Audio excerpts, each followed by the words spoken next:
በብዘለኹም ወዝኸበረ ሰላምታና ይብጻሕኩም ክቡራትን ክቡራንን ንሎሚ 8 ታሕሳስ 2018 ዓመተ ምህረት ዘዳለናዮም ትሕዝቶታት ከም ዝስዕብ ተዳልዮምሎም ክሳብ ትሕዝቶና ፍጻመ ላይክ ሼርን ሳብስክራይብ እናገበርኩም ሳና ንኽትጸንሑ ብኽብሪ ንዕድም።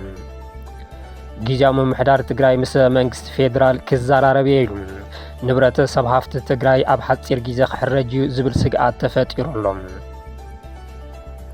ብሄርና ፍረስካን ግዝኣትና መዛዕኻን ዝግበር መረፃ ቅቡልነት የብሉን ኢሉ ውድብ ናጽነት ትግራይ ውናት ውዕሊ ፕሪቶርያ ከይተተግበረን ሕቶታት ህዝቢ ትግራይ ከይተመለሱን ዝካየድ መረፃ ካሊእ ዕላማ ዝሓዘ ይኽብል እውን ስክፍቱ ገሊጹ።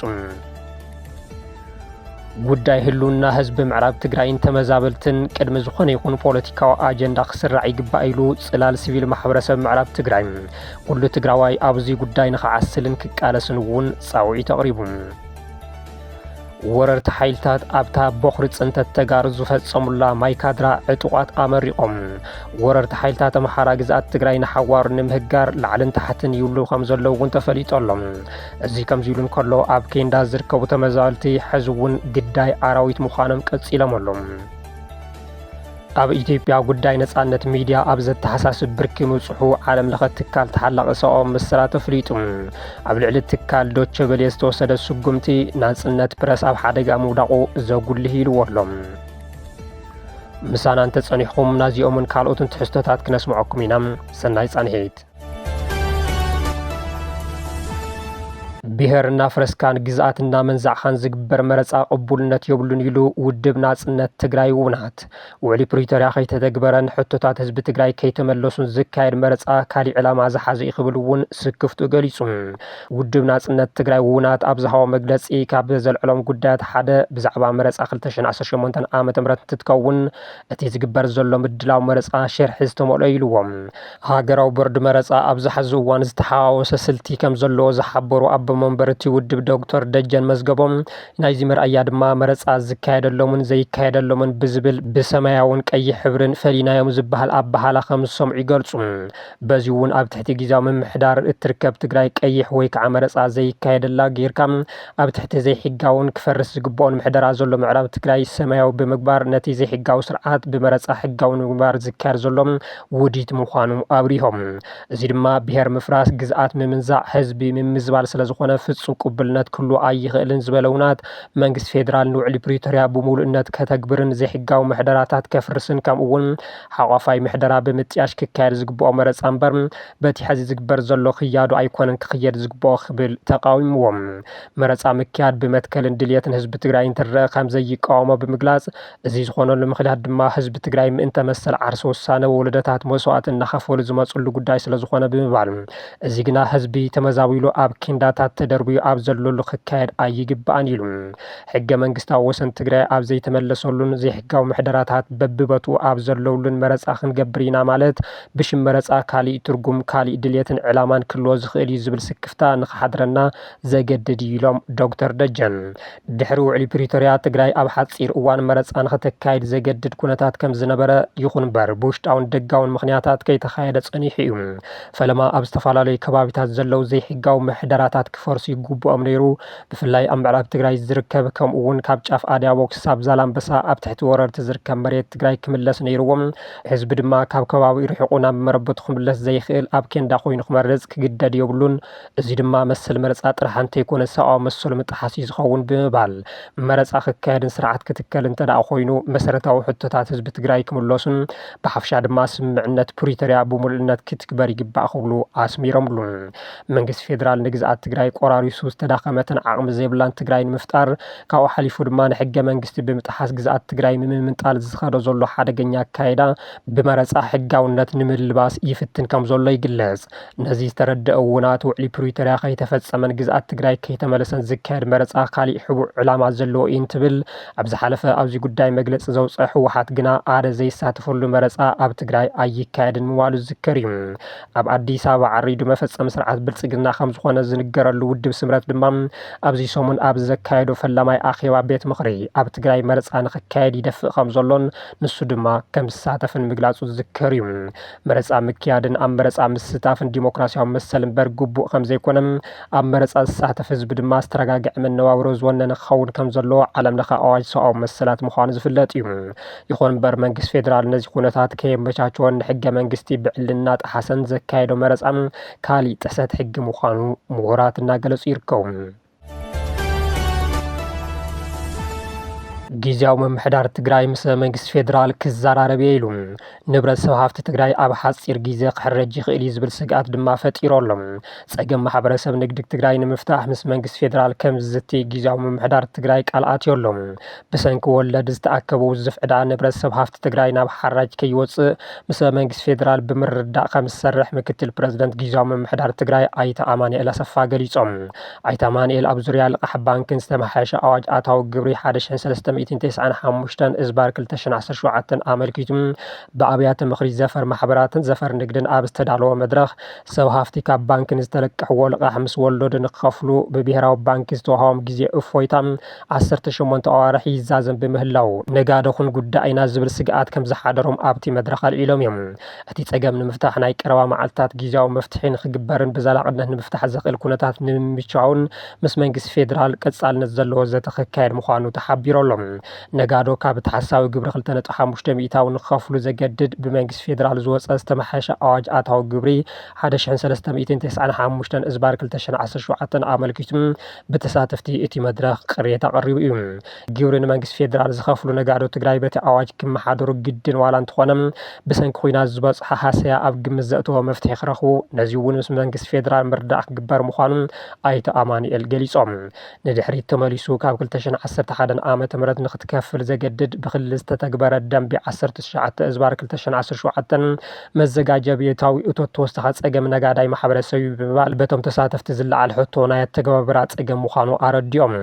ደንቢ 19 እዝባር 2017 መዘጋጀብየታዊ እቶት ንድሕሪት ተመሊሱ ከም ዘይትግበር ዝገለጹ ኣይተ ኣማኒኤል ኣብ ኣተገባብራ ዝርአ ክፍተት እንተሃልዩ ክፍታሕ ኢሎም። ኣብ ውሽጢ 10 መዓልትታት ዝኾነ መፍትሒ ተዘይመፅኡ ብርክት ዝበለ ንብረት ነጋዳይ ትግራይ ንሓራጅ ከይሳጣሕ ተሰጊኡ ኣሎ። ብፅንተታዊ ኩናት ዝቐፀለ ፖለቲካዊ ዘይምርጋእ ብዝተዋሃለለ ዕዳ ባንክታት ተደራረብቲ ፖሊስታት ግብርን ኣብ ሓደጋ ዝርከብ ማሕበረሰብ ንግዲ ብዝምልከቶም ኣካላት መንግስቲ ቆላሕታ ከም ዘይረኸበ ኣብያተ ምኽሪ ዘፈር ማሕበርን ንግድን ዘፈር ማሕበራት ገሊፀን እየን። ብሰንኪ ፀንተታዊ ኩናት ቅልውላው ዝበፅሖ ስርዓት ንግድን ማሕበረሰብ ንግድን ትግራይ ንዝተዋሃለለ ዕዳ 80 ቢልዮን ቅርሺ ተሳጢሑ ከም ዝርከብ ዝገለጹ ኣተሓባባሪ ሓይሊ ዕማም ፋይናንስ ዶክተር ኣታኽልቲ ኪሮስ ብሰንኪ ናይ ወለድ ዝተዋሃለለ ዕዳ ዝተሸከሙ ነጋዶ ትግራይ ዕድኦም ንክኸፍሉ ብብሄራዊ ባንኪ ዝተዋህቦም ናይ 18 ኣዋርሒ ግዜ እፎይታ ክዛዘም ዕድመ 10 መዓልትታት ጥራሕ ከም ዝተረፈ ሓቢሮም። ኣብዘን ዝቕፅል 10 መዓልትታት ዝኾነ መፍትሒ ተዘይተቐሚጡ ብርክት ዝበሉ ነጋዶ ንብረቶም ናብ ሓራጅ ከም ዝወፅእ ዝገለጹ ዶክተር ኣታኽልቲ ኪሮስ እቶም ዝሕረጁ ንብረታት ሰብ ሃፍቲ ቁፅሮም ክንደይ ምዃኖም ግና ኣይገለጹን። ኣብ መንጎ ህወሓትን መንግስቲ ፌደራልን ዘሎ ምትፍናን እውን ፀገም ማሕበረሰብ ንግዲ ትግራይ ከይፍታሕ ዕንቅፋት ይኸውን ኣሎ ዝብል እምነት ከም ዘለዎም ተሳተፍቲ እቲ መድረኽ ሓቢሮም እዮም። ጊዜያዊ ምምሕዳር ትግራይ ኣብ ዝሓፀረ እዋን ምስ መንግስቲ ፌደራል ተረዳዲኡ ንብረት ሰብ ሃፍቲ ካብ ምሕራጅ ከድሕን ተሳተፍቲ እቲ መድረኽ ተማሕፂኖም ኣሎም። ካብ ዝተዋሃለለ ዕዳ ብተወሳኺ ነጋዳይ ማሕበረሰብ ንተወሳኺ ቅልውላው ዘሳጥሑ ብፌደራልን ብክልልን ዝወፁ ኩነታት ትግራይ ዘየጋናዘቡ ተደራረብቲ ፖሊስታት ግብሪ ከይትግበሩ እውን ኣብቲ መድረኽ ተሓቲቱ ኣሎም። ኣብ ቅልውላው ዘሎ ስርዓት ንግዲ ትግራይ ናብ ንቡር ክሳብ ዝምለስ እቶም ፖሊስታት ግብሪ ንከይትግበሩ ኣብቲ መድረኽ ተሓቲቱ እዩ። ጉዳይ ህልውና ህዝቢ ምዕራብ ትግራይን ተመዛበልትን ቅድሚ ዝኾነ ይኹን ፖለቲካዊ ኣጀንዳ ክስራዕ ይግባእ ኢሉ ፅላል ሲቪል ማሕበረሰብ ምዕራብ ትግራይ ኩሉ ትግራዋይ ኣብዚ ጉዳይ ንክዓስልን ክቃለስን እውን ፃውዒት ኣቕሪቡ። ጉዳይ ተመዛበልትን ስደተኛታትን ከምኡ እውን ኣብ ኢድ ወረርቲ ዝርከብ ህዝቢ ምዕራብ ትግራይ ኣብዚ ሕዚ እዋን ካብ ዝኾነ እዋን ንላዕሊ ኣብ ኣዝዩ ዘሰክፍን ዝኸፍአን ናይ ህልውና ሓደጋ ወዲቑ ይርከብ ዝበለ እቲ ማሕበር ኣብ ዘውፅኦ መግለፂ ህዝብና ካብ መረበቱ ተመዛዊሉ ክብርታቱ ተገፊፉ ኣብ ዝተፈላለዩ ማዕቆብታትን ማዕስከር ስደተኛታትን ብከቢድ ማሕበራውን ስነ ልቦናውን ቅልውላውና ታሃሰ ኣብ ዝርከበሉም እዚ ህጹጽን ወሳንን ጉዳይ መበገስን መዛዘምን ኩሉ ምንቅስቃሳት ክኸውንና ተገቦኦም በአንጻሩ ጉዳይ ተመዛበልትን ስደተኛታትን ተረሲዑ ካብ ዋና አጀንዳነት ወፂን ተጎሲን ሓድነት ኣብ ዝብትንን ዓቕምታት ኣብ ዘዳኽመን ዛዕባ ተሸኺልና ነተመዛበልትን ስደተኛታትን ሓዊሱ ንህልውና መላእ ህዝብና ናብ ሓደጋ ዘእቱ ዘየድሊ ምክፍፋልን ምብኻንን ግዜን ተዋሒጥና ምህላውና ብግልፂ ናብ ዝረአ ደረጃ በፂሕና ኣለና ኢሉ ጽላል ሲቪል ማሕበረሰብ ምዕራብ ትግራይ ነቲ ዘሎ ዘሰክፍ ፖለቲካዊ ምዝንጋዕ ኩሉ መድያዊ ሸለልትነትን ብምግንዛብ ኩሉ ትግራዋይ ብሓደ ድምፂ ቀዳምነት ነተመዛበልትን ስደተኛን ህዝብና ኢሉ ንኽላዓል ታሪኻዊ ዝበሎ ጻውዒት ኣቕሪቦሎም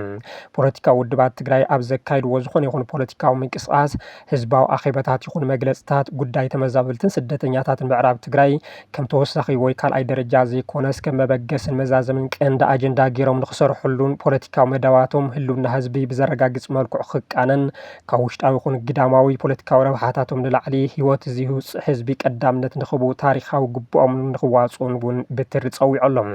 ነጠፍቲ ማሕበራዊ ሚድያ ማለት እውን ዩቲዩበራትን ውልቃውን መንግስታውን ትካላት ሚድያን ኣብ ዝሓለፈ መሪር እዋን ቃልሲን ቃንዛን መከራ ድምፂ ህዝቢ ንምስማዕ ዝነበሮም ተሳትፎን ዝገበርዎ ዘይተሓለለ ፃዕርን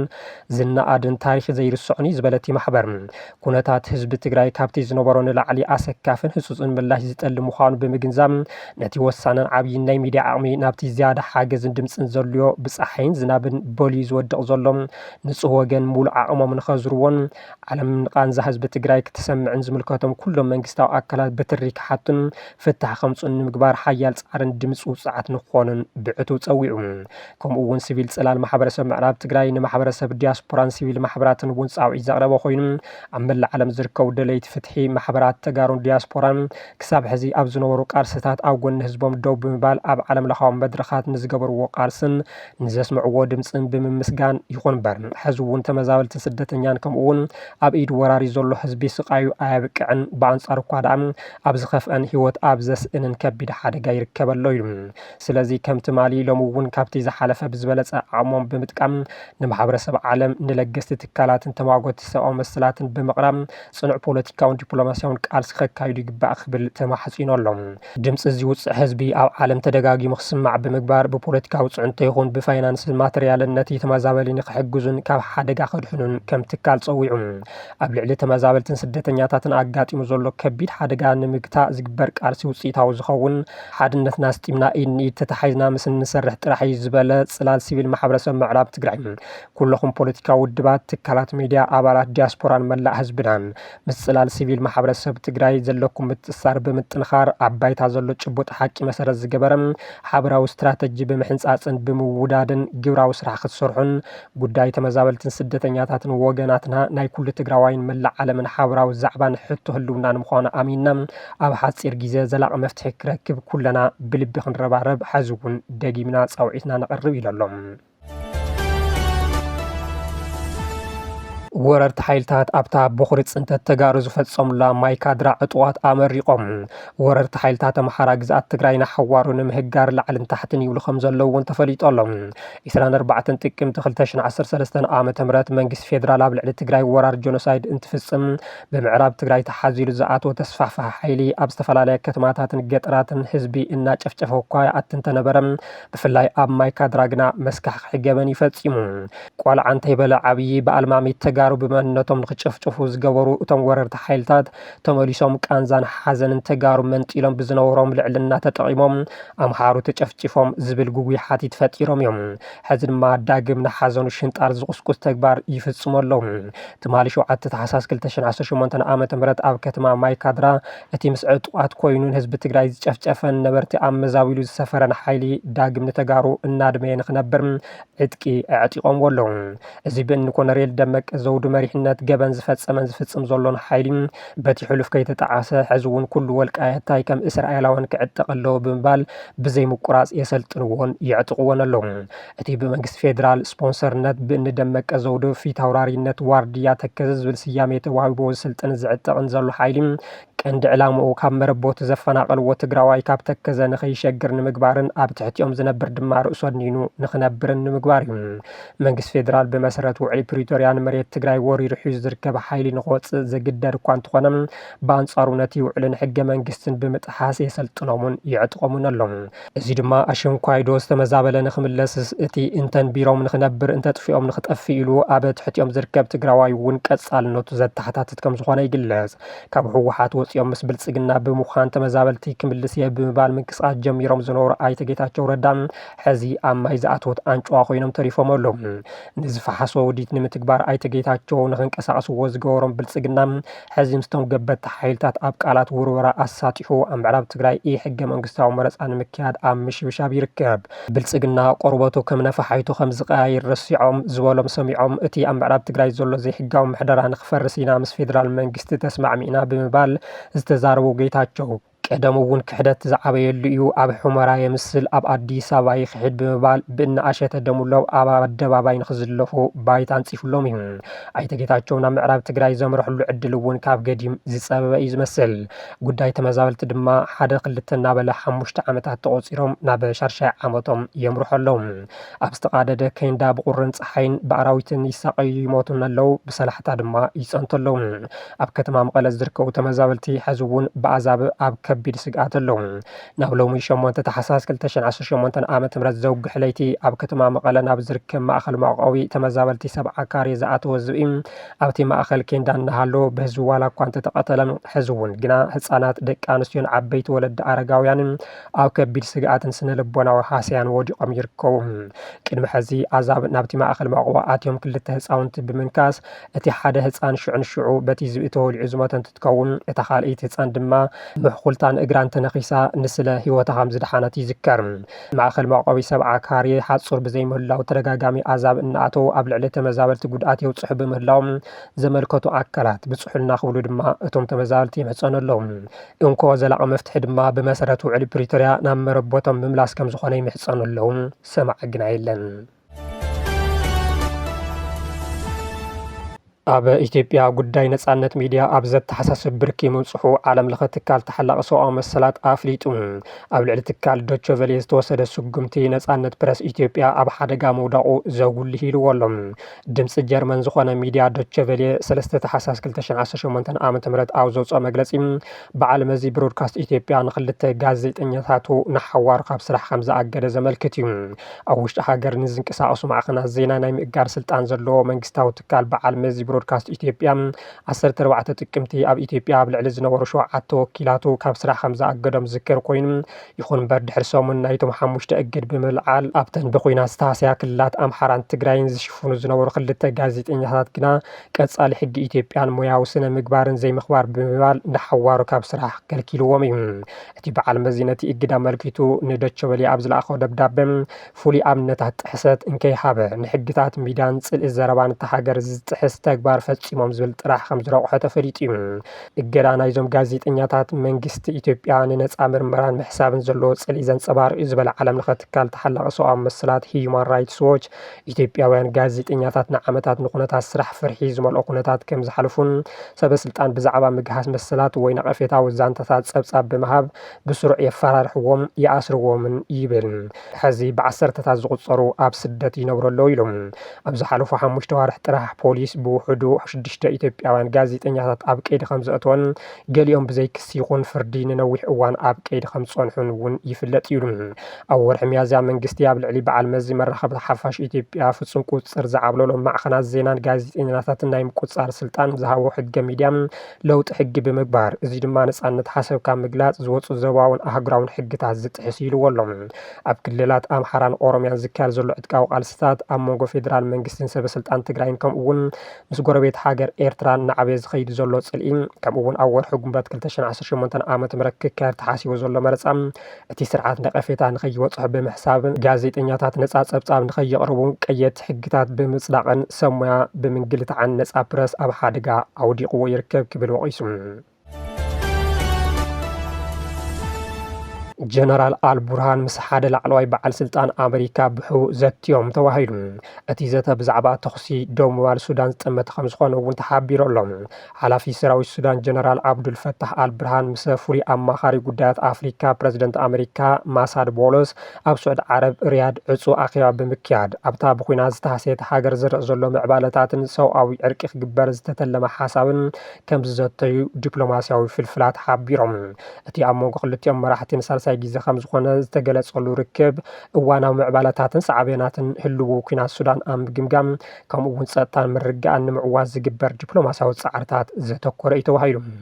ቦለስ ኣብቲ ብኣሜሪካ ዝምራሕ ዲፕሎማስያዊ ድፊት ሰላም ኣብ ሱዳን ብመስርሕ ሃገራት ኳድ ማለት እውን ኣሜሪካ፣ ስዑድ ዓረብ፣ ግብፅን ኤሚሬትን ዝድገፍ እማመ ሰላም ዘድሃበ ሓሳብ ንኣልቡርሃን ከም ዘቕረብሎም እውን ተፈሊጦሎም።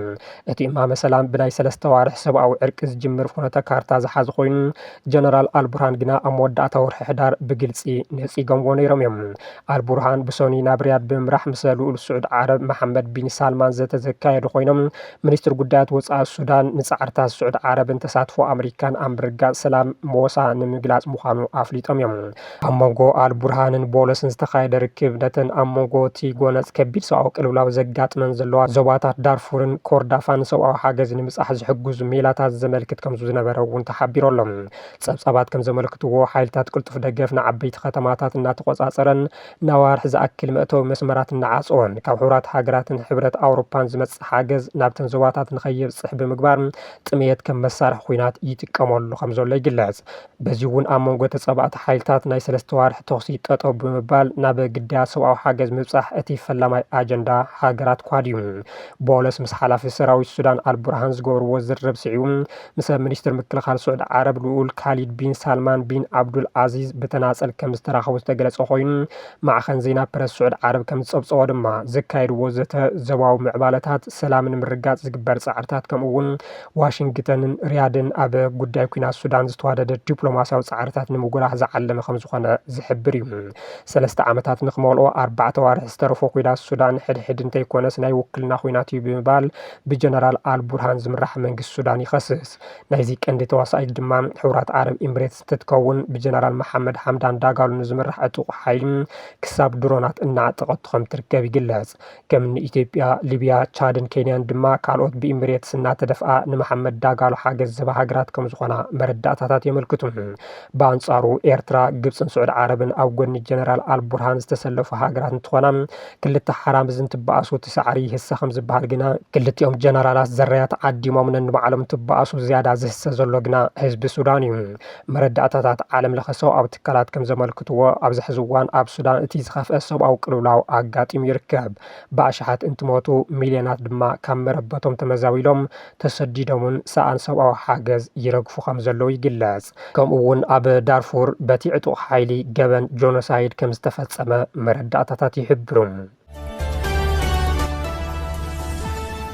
ክቡራትን ክቡራንን ድሎሚ ዝሓዝናዮም ዜናታት ነዚኦም ይመስሉ ነይሮም። ስለ ዝተኸታተልኩምና ብምስጋን ኣብዚ ክንፍለየኩም ሰላም።